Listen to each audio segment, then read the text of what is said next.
Welcome back to Skeeter University. Today we're going to talk about a few tips on breaking in your boat.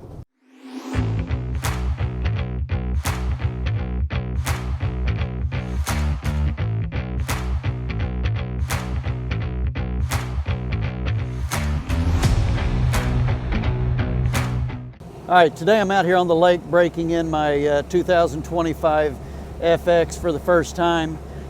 Didn't pick the best of all days. Wind's blowing about 25 miles an hour to the north, but you know, if you can find a secluded cove, kind of like this one I found here, you can still get it done.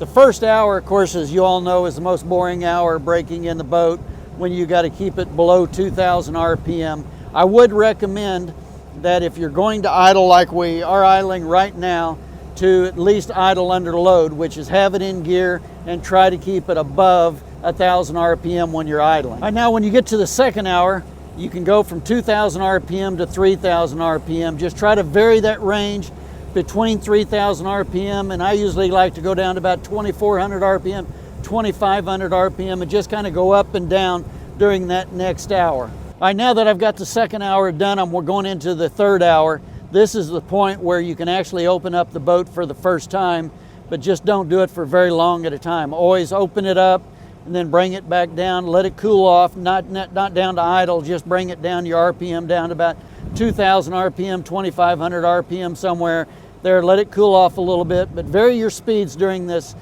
next period from 3 hours till your 10 hours. The other thing I'd recommend is don't run any long periods of time for more than maybe 10 minutes at a time.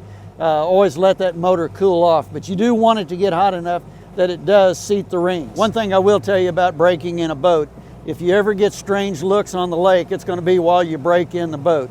Everybody around you is going, what in the holy hell is this guy doing? Driving around in circles and trying to keep it under, throwing up a wake, trying to keep it under 2,000 RPM.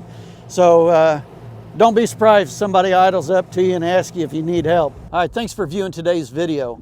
One thing I do want to mention that in the owner's manual of the motor, which would be in the black bag if it's a new boat or if it's a used boat, you can always download it offline. We'll have all the break-in procedures that I talked about in today's video.